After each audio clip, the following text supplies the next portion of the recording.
pada masa penjajahan Jepang dan Belanda. Dahulu, kenegrian Salo ini memiliki 7 kampung. Yang pertama, Kampung Sipungguk, Kampung Muara Danau, Kampung Pulau Talas, Kampung Pulau Tengah, Kampung Sipungguk, Kampung Sialang 1, dan Kampung Sialang 2. Lalu, perubahan besar terjadi pada tahun 1958 ketika pemerintah Indonesia mengeluarkan Undang-Undang tentang Pembentukan Desa. Lalu, pada tahun tersebut juga, secara resmi kenegrian Salo berubah menjadi Desa Salo. Selanjutnya, keadaan alam Desa Salo. Secara geografis, Desa Salo ini terletak pada Kecamatan Salo, Kabupaten Kampar, Provinsi Riau. Batas wilayah Desa Salo ini pada bagian sebelah utara berbatasan dengan Sungai Kampar, lalu di sebelah barat berbatasan dengan Desa Ganting, lalu di sebelah selatan berbatasan dengan Desa Siabu, dan yang terakhir pada bagian timur berbatasan langsung dengan Desa Salo Timur. Secara topografi, desa ini merupakan daratan rendah karena berada di tepian aliran Sungai Kampar, sehingga kontur tanahnya menjadi landai dan subur. Sumber air bersih di Desa Salo cukup baik karena langsung dialiri oleh Sungai Kampar, dan sebagian warga juga menggunakan sumur bor ataupun sumur galian. Selanjutnya, keadaan sosial, ekonomi, dan budaya Desa Salo. Pada tahun 2025, jumlah penduduk Desa Salo berjumlah 4.808 jiwa dan laki-lakinya berjumlah 2.475 jiwa dan jumlah perempuannya 2.183 jiwa. Tingkatan pendidikan di Desa Salo ini cukup baik seperti yang kita dapat lihat di tabel ini, dan mata pencarian di Desa Salo ini dapat kita lihat di tabel ini. Bahasa yang digunakan oleh masyarakat Desa Salo biasanya menggunakan bahasa Ocu karena di wilayah tersebut terdapatnya banyak orang yang bersuku Ocu, dan terdapat juga beberapa bahasa seperti bahasa Nias, Jawa, Batak, dan lain sebagainya. Adat istiadat dan budaya lokal di Desa Salo. Yang pertama yaitu Hari Raya ke-6.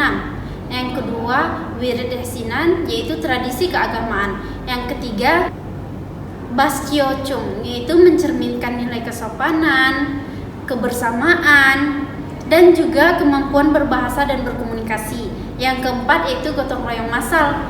Yang kelima yaitu ziarah kubur yang biasanya dilakukan pada Hari Raya ke-6. Dan yang terakhir yaitu Balimo Kasai. Acara ini dilakukan sehari menjelang bulan puasa.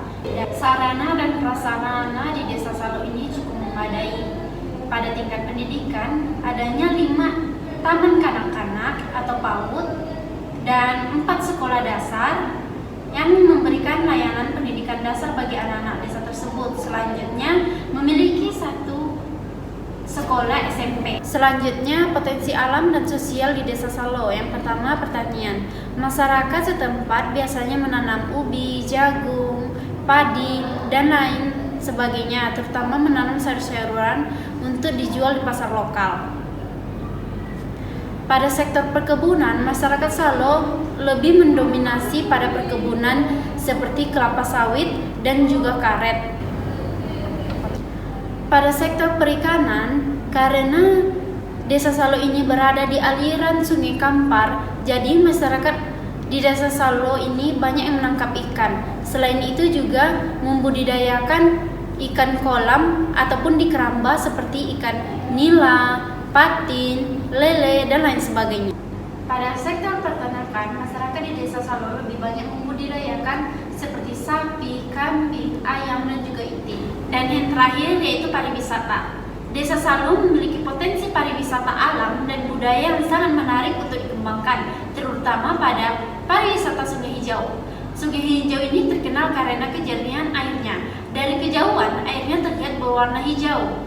Sungai ini relatif aman dengan kedalaman 30 cm sampai dengan 1,5 meter.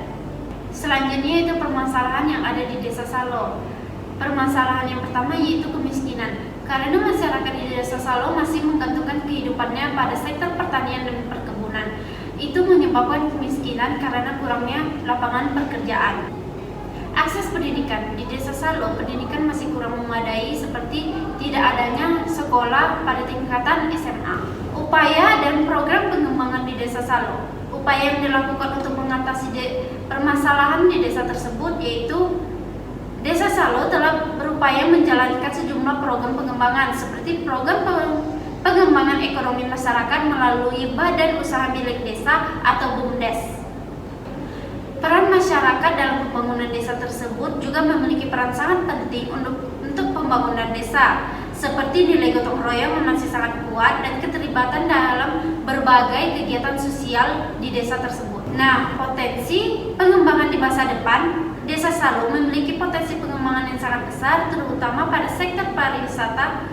Sungai Heja yang dapat dikembangkan sebagai destinasi wisata alam unggulan yang dikelola secara berkelanjutan. Pada sektor pertanian dan perkebunan juga dapat ditingkatkan melalui penerapan teknologi modern dan pengelolaan hasil pertanian menjadi produk bernilai ekonomis tinggi.